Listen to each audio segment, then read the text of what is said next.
moving on now to the program itself. Before we actually get to that, in which the St. John Society will have their favorite gift to dole out, which is a teaching on St. John Henry Newman. We're going to have a little period for a testimony from Tom Mitzel. I think it's safe to share this now. The cat's out of the bag, that Tom will be beginning his postulancy down in Corvallis in just a few days now. So Tom, I'm going to hand it over to you, and feel free to share whatever you'd like. Awesome. Thank you, Michael. Yeah, I'm just looking through all the faces here, and I feel like a lot of people might have known, but yeah, that's very appropriate too. I'm glad it's like the last to abide, and a lot of what I'm talking about for my testimony is the community, and the fact that there's been such a strong push to keep things going in this time is really a testament to that. So I feel even stronger in giving this testimony on this platform. So for those of you that don't know me, I'm Tom Mitzel, and I moved to Portland from Montana about 3.5 years ago. Came from a big Catholic family. Just really briefly, big Catholic family, 6 boys, 1 girl. My little sister also goes to St. Michael's, so some of you might know her. She's Maggie. And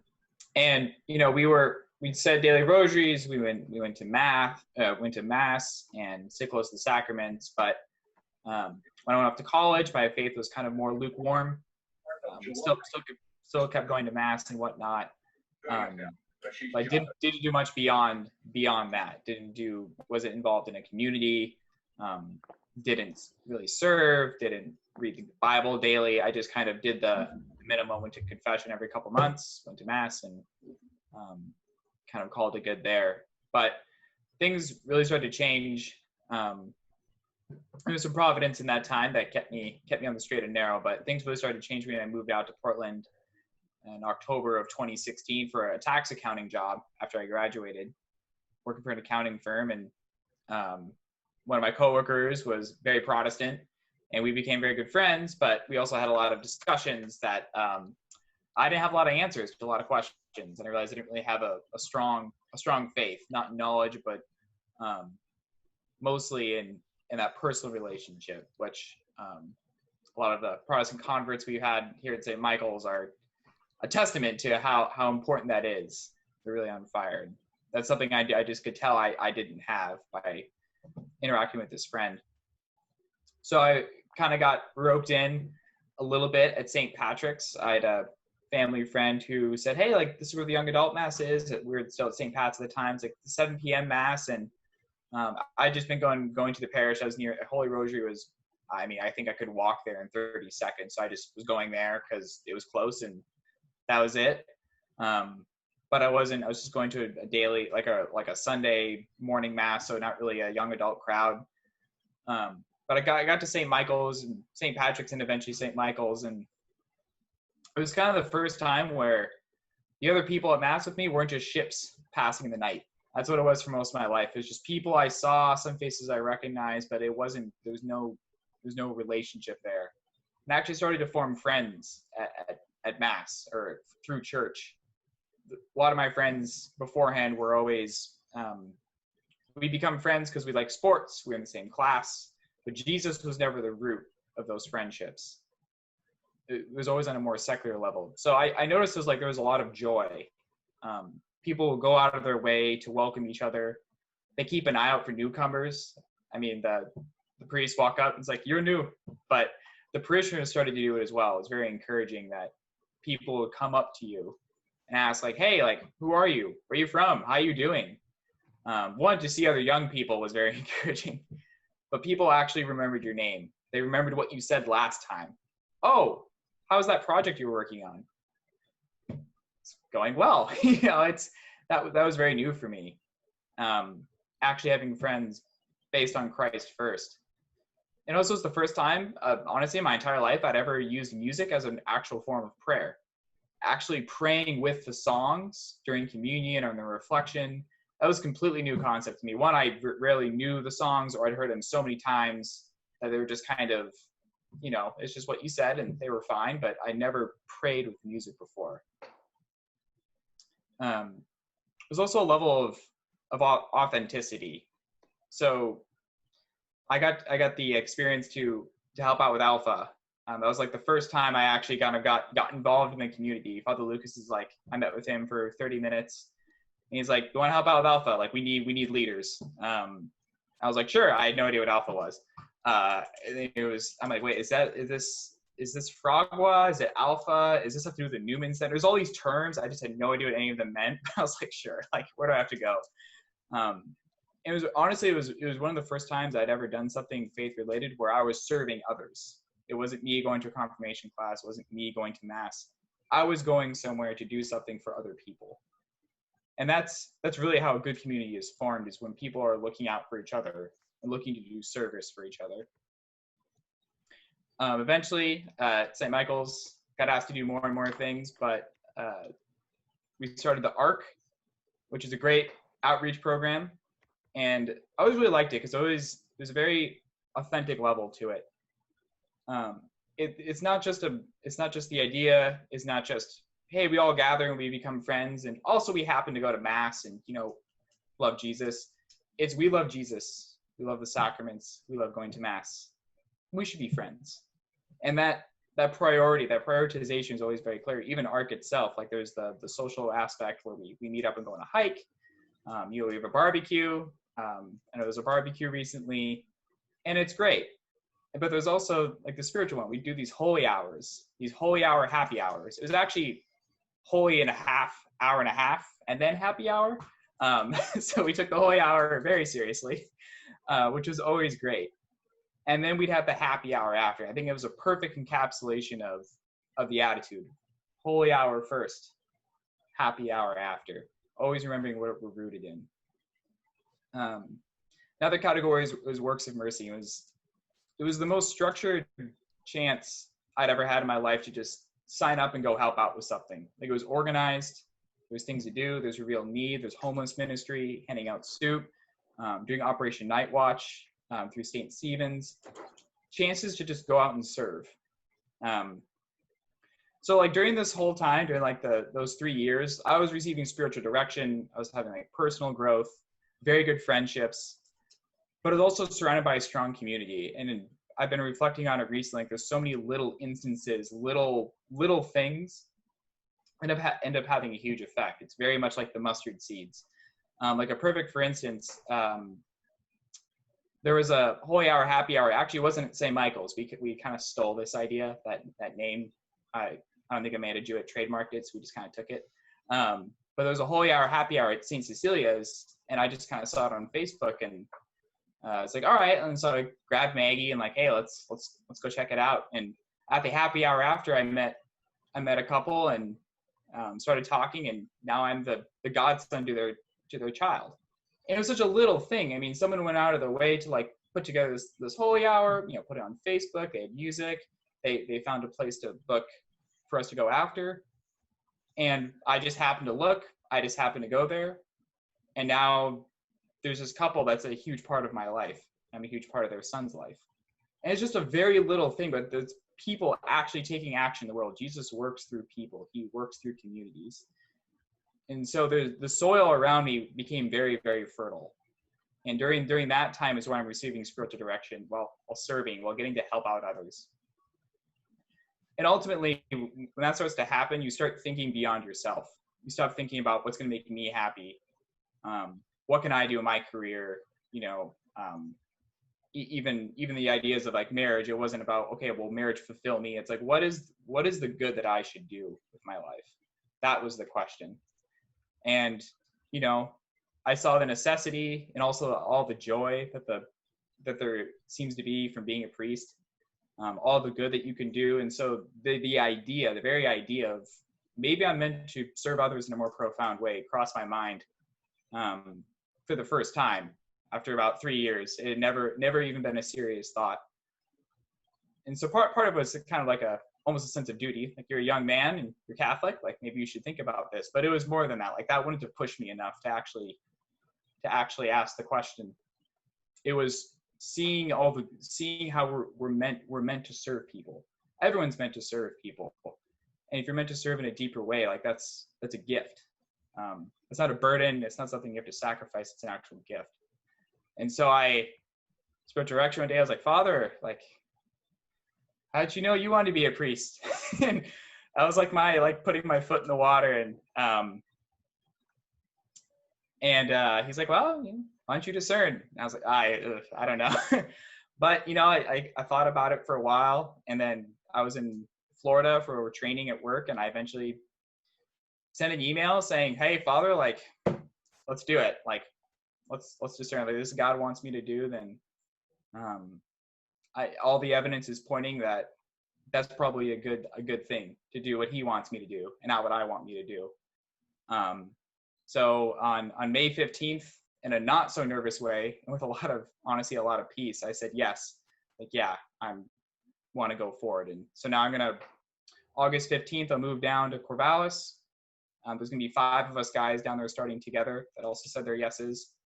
We're going to start the probation process, continue the discernment, of course, but also start to get formed to hopefully one day be priests. And I have nothing but gratitude for the St. Michael's community, all the people that got me here, and or as I've asked, are definitely still praying for me. So, yeah.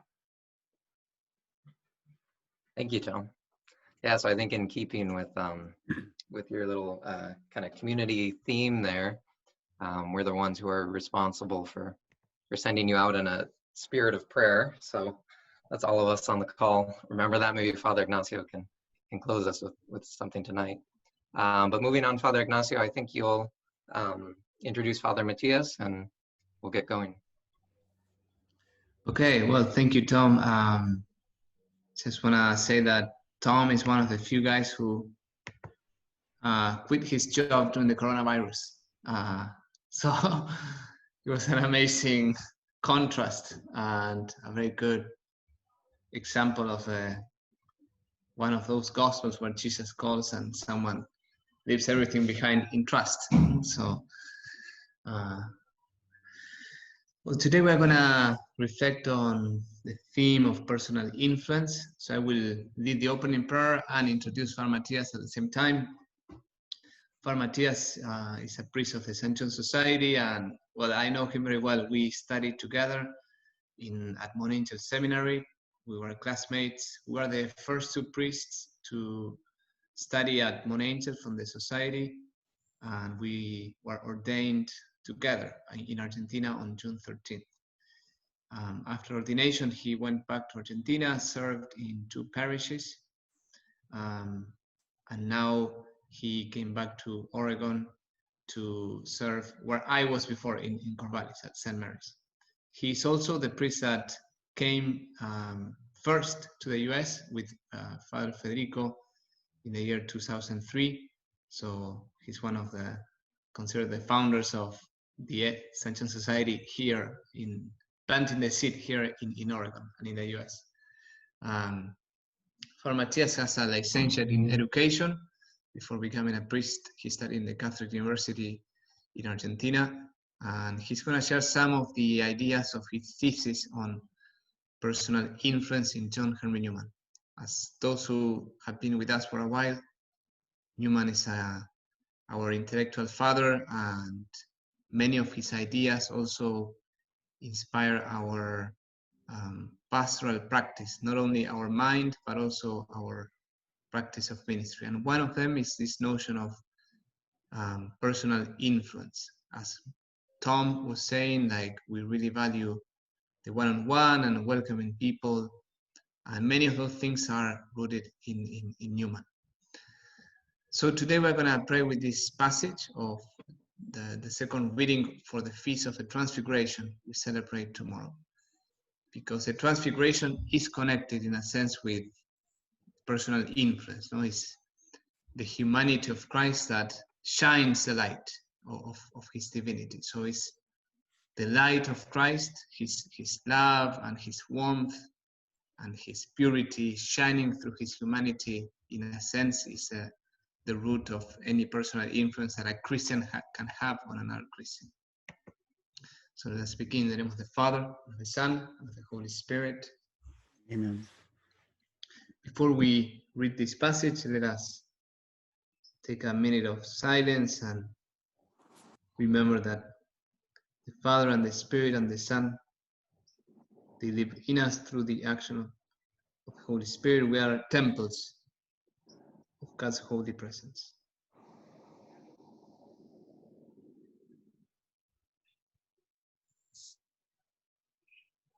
Let us ask for His peace and for His Spirit to come to this evening.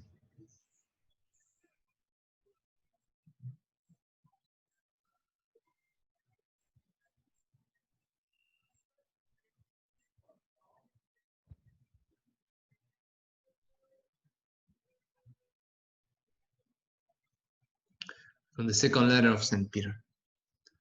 We did not follow cleverly devised myth when we made known the power and the coming of our Lord Jesus Christ, but we had been eyewitnesses of His majesty. For He received honor and glory from God the Father when that unique declaration came to Him from the majestic glory. This is my beloved Son, my beloved with whom I am well pleased. We ourselves heard this voice come from heaven while we were with Him on the holy mountain. Moreover, we possess a prophetic message that is altogether reliable. You will do well to be attentive to it, as to a lamp shining in a dark place, until dawns and the morning stars rises in your heart. Jesus received honor and glory from God the Father in the mountain on the day of transfiguration. We heard this voice while we were with Him on the holy mountain. Come, Holy Spirit, and allow us to believe and experience that we are also beloved sons and daughters, and the voice of the Father is also pronounced upon us. Come in this evening, bless Father Matías, bless his words, bless our hearts so we can receive them with faith. And bless us all as we conclude this Abide program. Glory be to the Father, and to the Son, and to the Holy Spirit. As It was in the beginning, is now, and will be forever. Amen.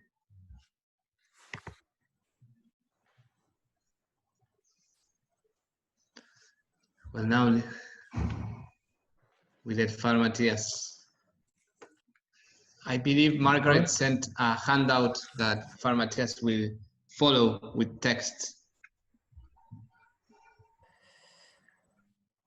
Well, good evening to everybody. I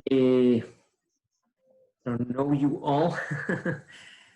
And I'm going to present, as Father Ignacio said today, this topic of John Henry Newman and the concept of personal influence.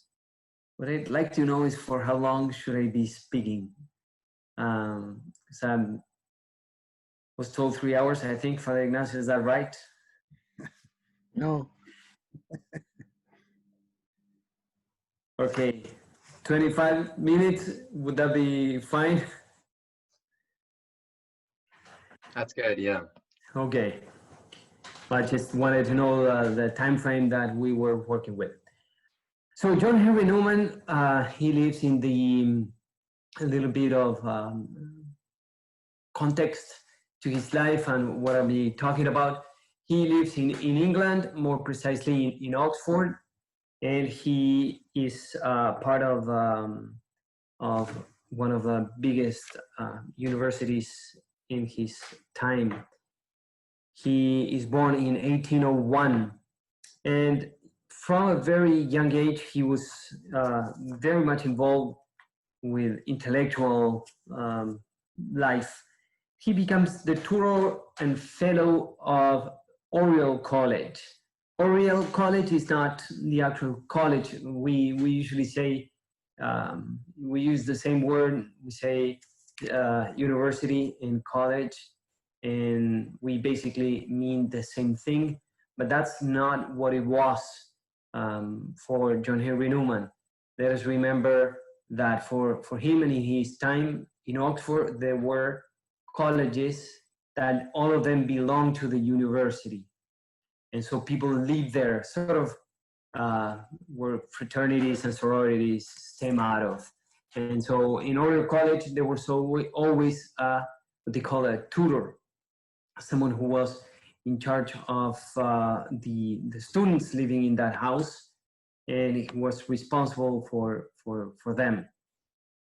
Having said that, he becomes tutor of, he first goes to study to Oxford, and afterwards he becomes tutor in this college, Oriel College.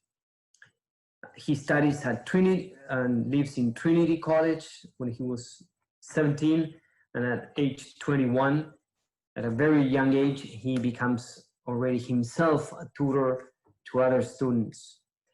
And they were not as they are now in the fraternities and sororities, but these colleges, they had classes in those times, and the university also had classes, of course, but these classes were supervised, and they even took examinations in colleges and graduation. So it was very important for the life of the university what happened in these colleges. Back in the day, they were national colleges, so the French would all go to one specific college while living in Oxford, and the Spaniards would go to another college, and so on. So he becomes a fellow who was responsible for a certain number of students at that time. And the relationship that he found between the tutors and the students was rather formal, distant, and rigid. And he totally disagreed with that. That's what started his reflection about what he himself ultimately called personal influence. So if you want to go, maybe we can use the text that I sent to have him speak instead of being me speaking all the time. So if you go to the first text on the handout, it says, this is Newman cited by a scholar. There is much in the system which I think wrong. I think the tutors see too little of the men, and there is not enough of direct religious instruction. It is my wish to consider myself a minister of Christ. By this time, he is already a cleric in the Church of England. I find that opportunities occur of doing spiritual good to those over whom I'm placed. It will become a great question whether I ought to continue in the tuition. So he's struggling with this because he's there just to perform a role, but a role that is not the one that he thinks he has to be doing. He thinks he has to engage with the students, to guide them in their lives. Think about this. You come from France and you're living in a college, far away from home, far away from your culture, your native language. You need some sort of support system to help you get through the experience of being at the university. And so he thinks that he has to provide that, but also that he, as a minister of Christ, has to be able to engage in more than just formalities about classes, and make sure that they take the correct exams or that they are signed up for the classes and so on. But rather, he understands that his role as a tutor is that he should help the students flourish also spiritually. And that was a no-no at the time in these colleges. That's why he disagrees. And the provost of that same, which is sort of the president of that college at the time, he had a different vision of what a tutor should be. And they strongly disagree. They collaborated with each other a little bit, but it was obvious that they wanted things done in different way. So he will eventually drop out of this position as a tutor. But in the meantime, he, with other fellows, wanted to change how things were handled, and he was calling for a different approach, more, as I say, humane and personal. But in the long run, he had to finally resign his position. So over time, he and other friends, that's kind of something that happened early in his days. But then he had a second, great experience in his life. Growing up, now he preaches. He's very well known in Oxford. He has a great reputation for his holy life, but also for his teachings and preachings. He is, we would call him the pastor of the university chapel or church that was right next to Oxford, still there, St. Mary's. And he would preach, and the church was packed all the time. And so he was very respected in the university. And during this time, with other friends and also professors, he began what is called the Oxford movement. This Oxford movement, to put it in a nutshell, was an intent to wake up the Church of England, called to discuss certain theological ideas, and a call for a renewal in holiness. And so he thinks that Romanists, that is Catholics, we were heretics in his eyes, we have wandered away from the truth.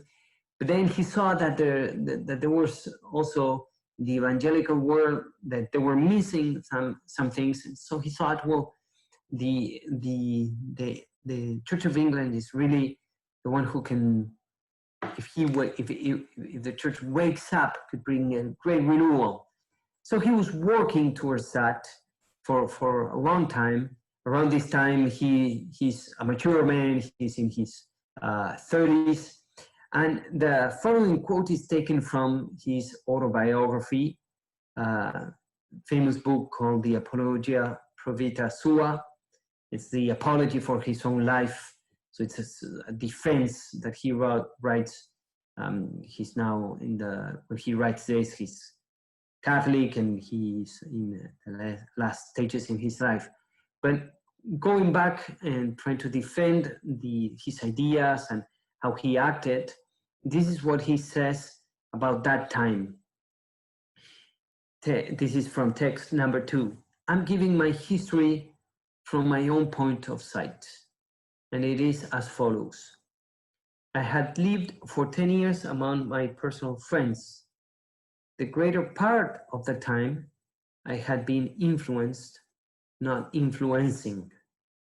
And at no time have I acted on others without their acting upon me, as is the custom of a university. I had lived with my private name with some of my public pupils and with the junior fellows of my college, without form or distance, on a footing of equality.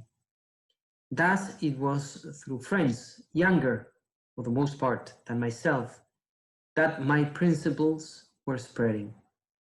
They heard what I said in conversation and told it to others.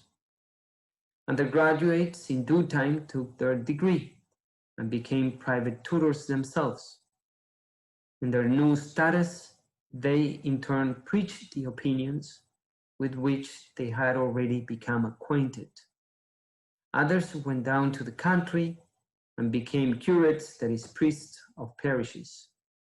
Then they had down from London parcels of the tracts and other publications. The tracts for the Times, it's something that he and others wrote during this time. They placed them in the shops of local booksellers, got them into newspapers, introduced them to clerical meetings, and converted more or less their rectors and their brother curates. Thus, the movement, the Oxford movement, viewed with relation to myself, was but a floating opinion. It was not a power, if it had remained in my hands.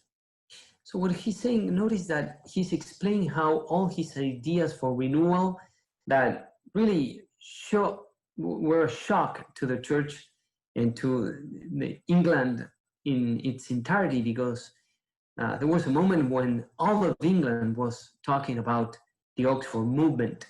This, he said, it was not like we set up an institution and we open a non-profit with a 501c3 to receive donations, and then started, having all these ideas of how are we going to make this happen. Instead, this was just life sort of flowing out of the abundance of what they shared in college and with other students, and some of them, many of them, became Anglican priests. That was where Anglican priests went to study, to Oxford. So that's how it was conveyed on these new ideas, or not new ideas, because really what he wanted was to go back to the fathers of the church. But all of this influence, and he says, it's not that I meant to influence others. Rather, I found that I was influenced by many other people that were with me at the same time. So if you start to notice how he speaks about all this, is friends influencing friends. Today we, unfortunately in English, we have a very pejorative way of talking about friends influencing friends. Probably there's more words than this, but we, at least here in the, I'm here with the OSU students, and I hear a lot of peer pressure. And that obviously has a pejorative, a negative connotation. There's some good influence, not pressure, but peer influence, if you want. That it's actually good if you're around someone who's good and who influences you to do something good and not something evil or bad. But we all choose with whom we should be. And those who surround us, and that has an impact in us. But then he has, if you were to read something from Newman about this topic, I would highly recommend one sermon, which is it was not like a homily at Mass. It's called a sermon, but it was a lecture given at the university. So in Oxford, they had lectures usually once a year, or twice a year, where almost the entire university went. And preachers would be called to that special occasion to talk about different topics. And he was called actually many times during his time in Oxford. And all of them, these are combined in a volume. It's called Oxford University Sermons. And sermon number 5, it's called Personal Influence, the Means of Propagating the Truth. And so I would like to talk a little bit about this specific sermon and what it means. He starts the sermon by asking one fundamental question, namely, how did the truth of the gospel message was able to spread in the midst of adversity? So he starts describing the situation of the early church. So try to imagine you are a Christian in the early church. And how is it possible, he asks, that this little tiny group of people who had no influence, who were not in the highest ranks of society, who had no money, no power, they overturned the entire empire in the course of 2.5 or 3 centuries. So he says, what's the trick? What's the secret here? How could it be that something so small, starting in Palestine, grew in such a way that it was able to permeate the entire Roman Empire, which was so huge at the time. And he would explain that all the disadvantages that the Christian had at that moment. He says, we can read now the third text, but he says, whence then was it that in spite of all these impediments of their success, still they succeeded? How did they gain the enlargement in the world, which they hold down to this day, enabling them to perpetuate principles distasteful to the majority, even of those who profess to receive them?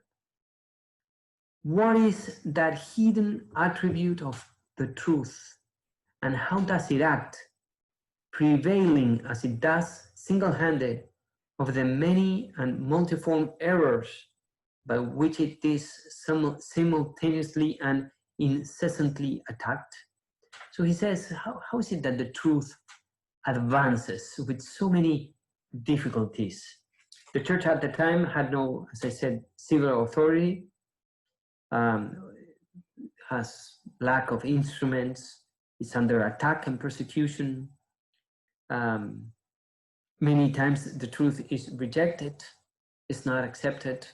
He says, since there's more room for error than for truth many times. So he says, how is it that truth won the day? And his reply is, let's read text number 4, because it's himself speaking.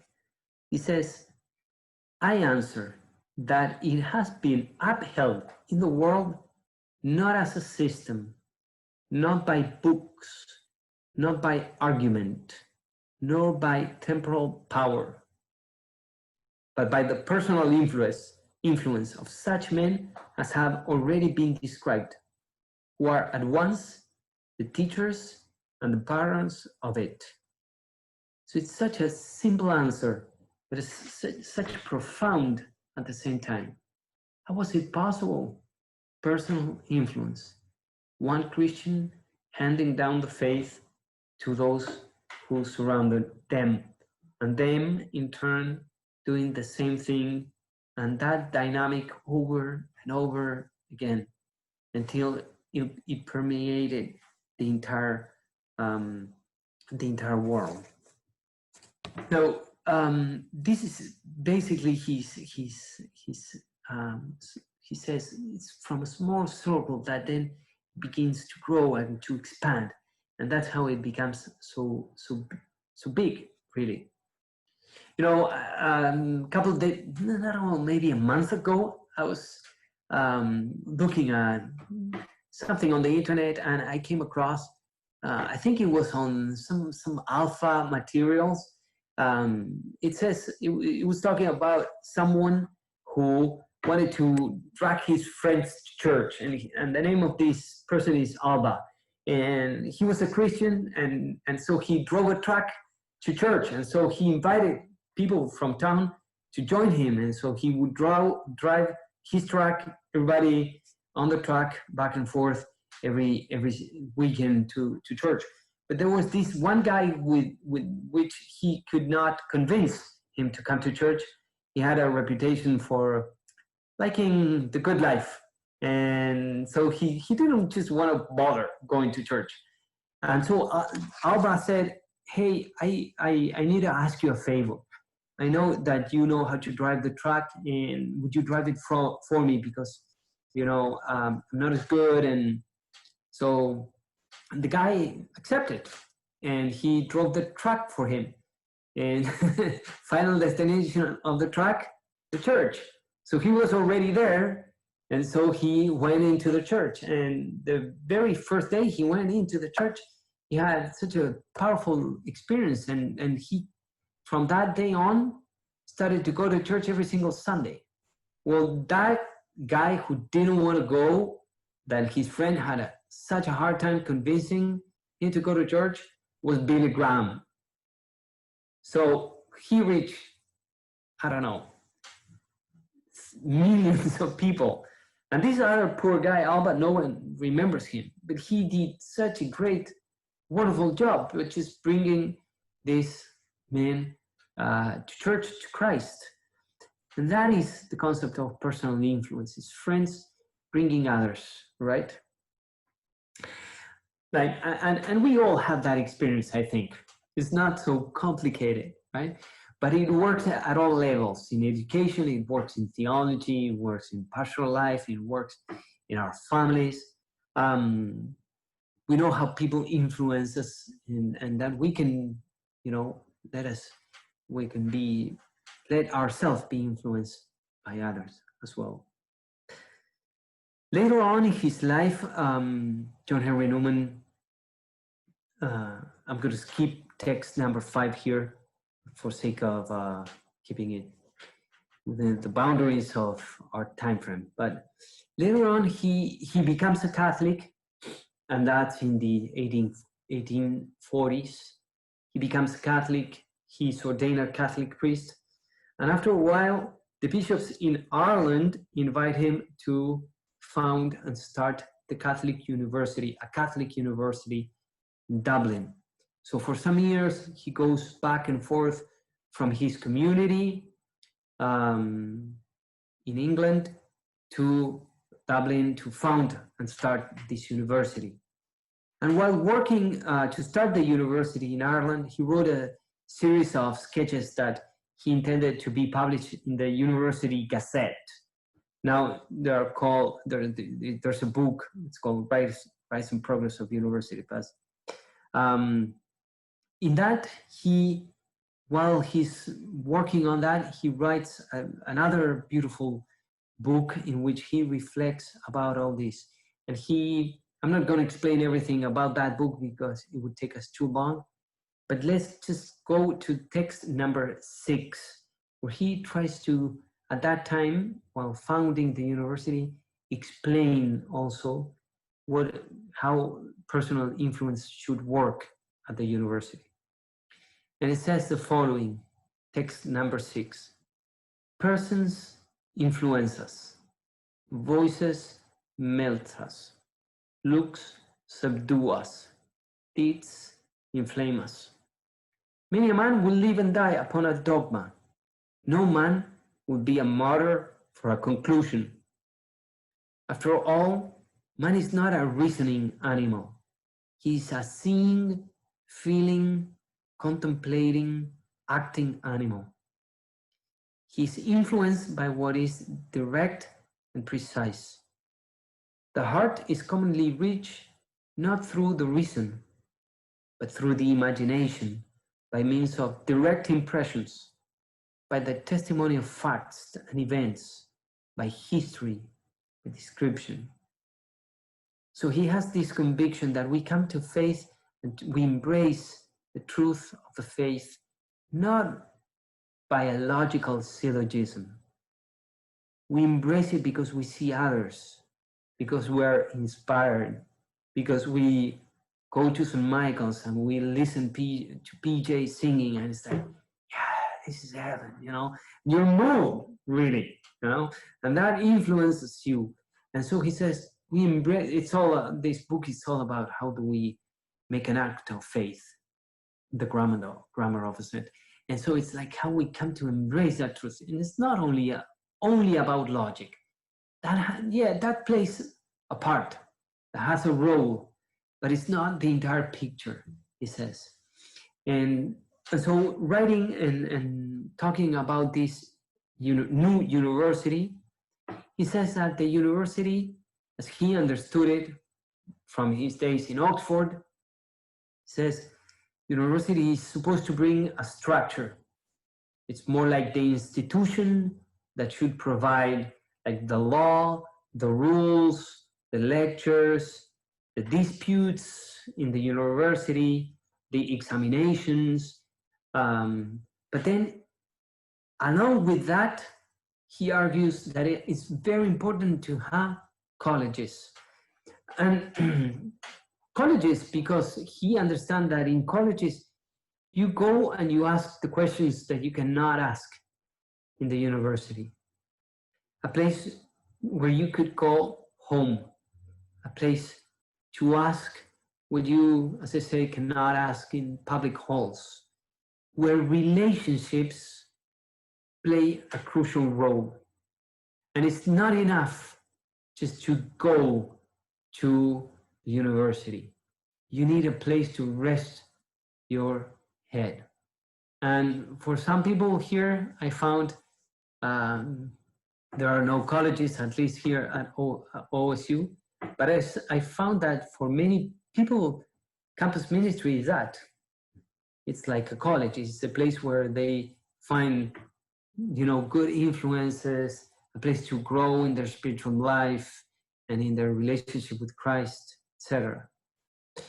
So let us read together the last text, which is rather long, but it's worthwhile reading, where he tries to encourage the Irishmen to have this, both the university and the college, and he tries to express this concept that he has. And he's in this passage describing what he lived at. So he says, I say that then that the personal influence of the teacher is able in some sort to dispense with an academic system. So if you have a tutor, he's saying you can do away with going to classes because you have someone who teach you at home. He's talking about education, right? But that the system cannot in any sort dispense with personal influence. With influence, there is life. Without it, there is none. If influence is deprived of its due position, it will not by those means be got rid of. It will only break out irregularly, dangerously. So he's saying, it's not that if we don't provide some good influence, there's not going to be any influence. It's going to be some, you create a void and there's going to be some other influence. An academical system without the personal influence of teachers upon pupils is an Arctic winter. It will create an ice-bound, petrified, cast iron university, nothing else. You will not call this any new notion of mine. You will not suspect, after what happened to me a long 25 years ago, that I can ever be induced to think otherwise. No, I have known a time in a great school of letters when things went on for the most part by mere routine. He's talking about Oxford. And form took the place of earnestness. I have experienced a state of things in which teachers were cut off from the thought as by an insurmountable barrier, when neither party entered into the thoughts of the other, when each lived by and in itself, when the tutor was supposed to fulfill his duty, he trotted on like a squirrel in his cage. If at a certain hour he was in a certain room or in a hall or in a chapel, as it might be, and the pupil did his duty too. He was careful to meet his tutor in that same room or hall or chapel at the same certain hour. And when neither the one nor the other dreamed of seeing each other out of lecture, out of chapel, out of academic gown. I have known places where stiff manner, pompous voice, coldness, and condescension were the teacher's attributes, and where he neither knew nor wished to know, and above he did not wish to know, the private irregularities of the youth committed to his charge. This was the reign of law without influence, system without personality. It's a very well he puts it very well, like how distant that relation was and how he understands that you can do much better when you enter into and connect in a personal relationship with others. That's how he always acted. In fact, at the end of his days, when he's made a cardinal, his motto, the logo in his coat of arms was cor ad cor loquitur in Latin, which means heart speaks to heart. It's the heart that speaks to the heart. And we, in our faith, we experience this so much. When you speak from your heart, people are moved. And we know when someone's real, when someone's speaking from the heart, and we're just, or when they are just saying the words that they need to say.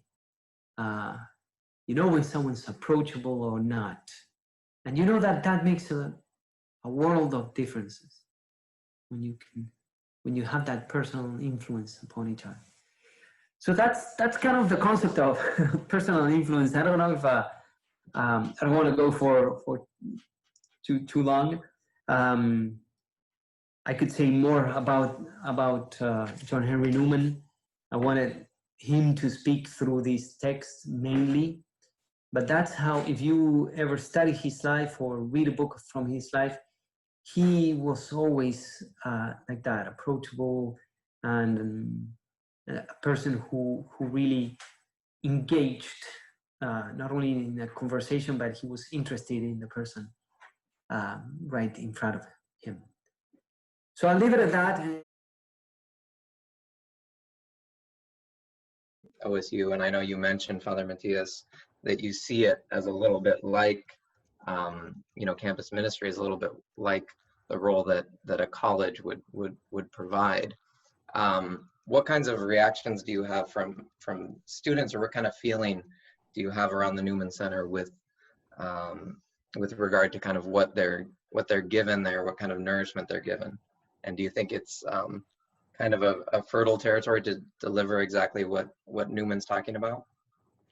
Yeah, absolutely. I think so. I think that there's a lot of students who, as I said, need that, that are looking and hungry. They're hungry for honest, real relationships. If not, they will look someplace else, So yeah, absolutely. All of them are not from here.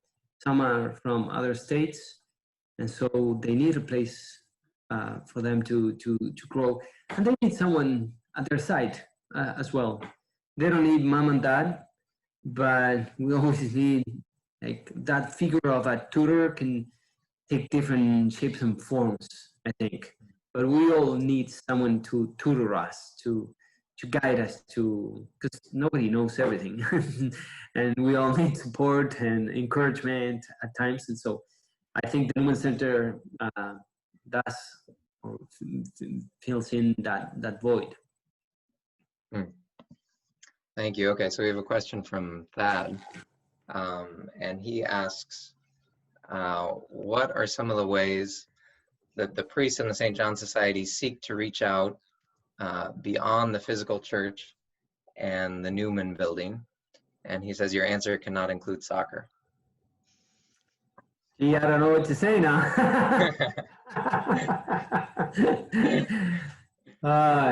Well, I think different ways, but as I say, up to a certain point, we reach out to those who come. There are certain places, like if I were to go to the gym to work out, I would probably evangelize there too, or make some friends, right?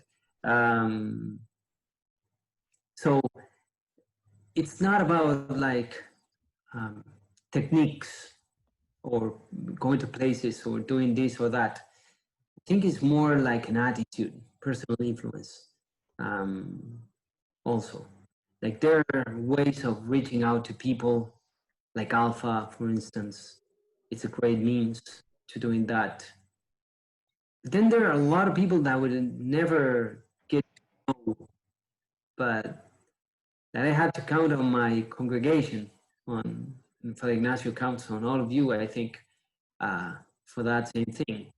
Because you have many, many friends and relatives and neighbors and people with which you can share the faith. And that's how we expand the light of Christ. So it's a hard question, because with everything that we have to do, it's like, how do you reach out to more?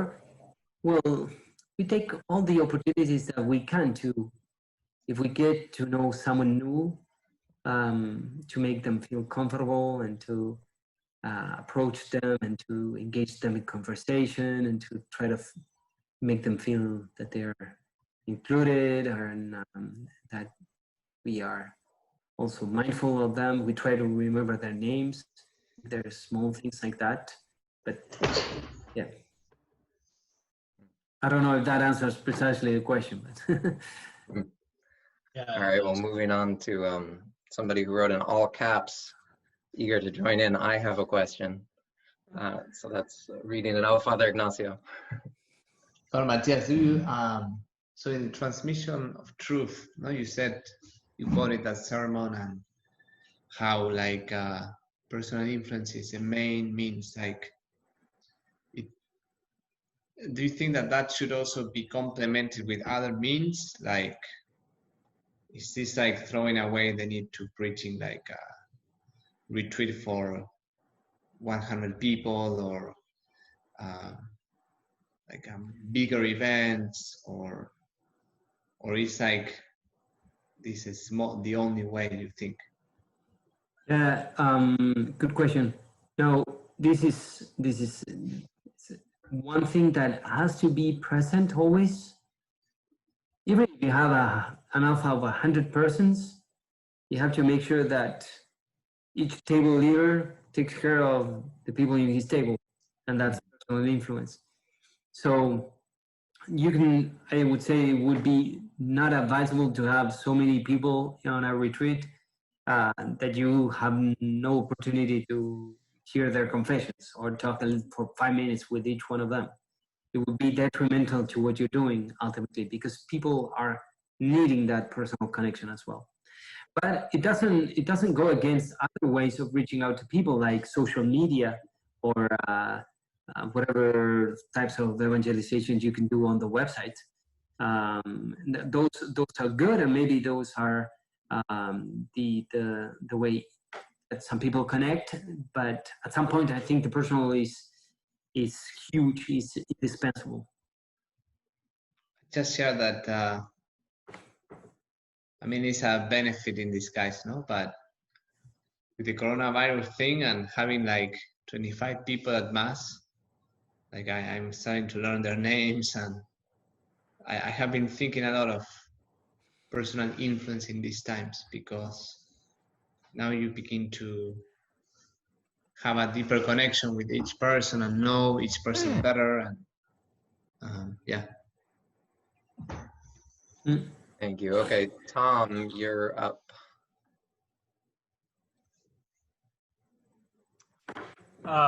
What do you see as like the greatest challenge that comes out using this personal influence approach? The greatest challenge is that you have to have a person who's relatable. We have to engage in conversation, and sometimes we don't know how to do it for many different reasons. So to start a conversation, sometimes it's hard for some people to open up, to be real about how you feel and see things. Not to be too worried about what other people are thinking about you when you speak or when you express what you want to say. Those are all things that might be an obstacle when it comes to sharing the truth of Christ, for instance, or to sharing the faith with others. So each one has to say, maybe, okay, what is it that I'm lacking in this? What's, pulling me back?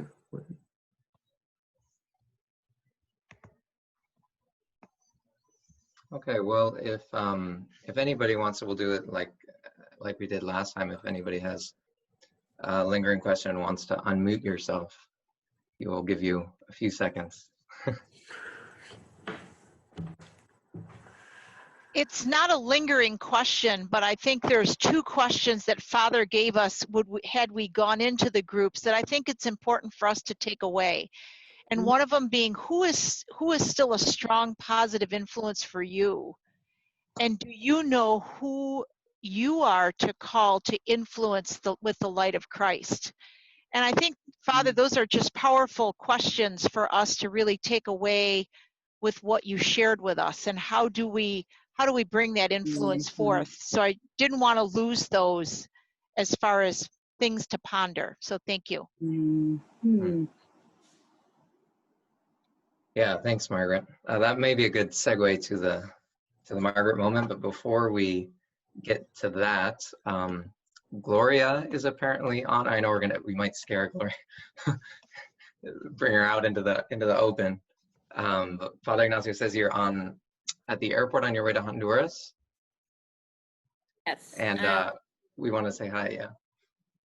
Yes, no, I wanted to join the last meeting. I had a layover, an overnight layover, so now I'm at a hotel in Houston, and tomorrow I'll be arriving to Honduras. But yeah, the timing worked well, so I was able to join in the last meeting, kind of like a very closing way with the community, and I can really tell, like, as I was reflecting, like, recently of these 3 years in being part of that, the personal influence that I got, like, from others has helped a lot in my personal growth. And because a lot of during the programs we learn a lot of, like, theory, but when you see that it being developed, like, in a person, like different virtues and different things, that's when you get to receive the influence. And sometimes also that opens you to be also, like, a better influence for others as you start, like, to serve, or as you start to be getting involved more in the community. So it's like a mutual exchange of things that I think is very important, and things that I really take away from my time at St. Michael's, and hopefully start being, like, applying that in Honduras or wherever I end up. Perfect, Gloria. You gave us like a closing testimony on the topic of sorts. Thank you, Gloria. So thanks, and good luck in Honduras.